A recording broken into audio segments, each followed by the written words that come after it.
we wouldn't be here without the Revolutionary War. And I've gone back recently in my own personal readings to try to understand more about that. How brave they were. And they were not just brave in a military sense, they were intellectually brave. The people who were in the forefront of the revolution were people engaged in commerce, because they felt most specifically and directly British interference, British taxation and limitations. It's very interesting to think about the foundation of the nation and the fact that the country was born out of revolution, and that sort of rallying spirit of win, win, win and fight back the oppressors persists. We were effectively guerrilla fighters. We were not the Redcoats, after all. Two things. Number one, memo to the British forces, ixnay on the red suits. That was probably not tactically the best move. Number two, if you're going up against guys who are using blankets for shoes in the middle of winter, bring your best game, because they'll open a can of early American whoop-ass on you.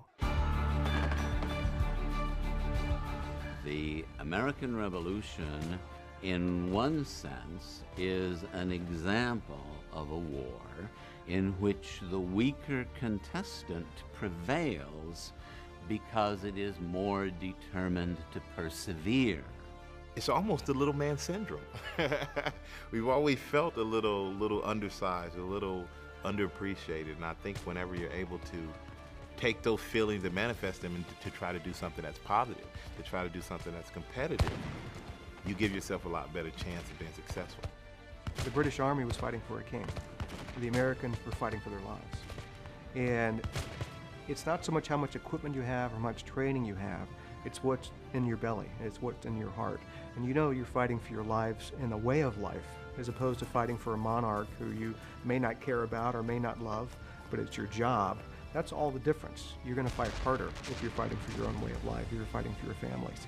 Back then, during the Revolutionary War, what really made the difference is they really believed in what they were fighting for.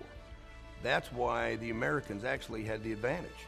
This is a case of hanging on in the face of the British actions long enough to where the British literally would grow weary of this and realize that it was endless, they could not prevail. In the last analysis, the British were willing to cut a deal with the Americans in order to make sure that they could preserve their power in Europe. Any American who wants to know what it takes to be free should study the Revolutionary War.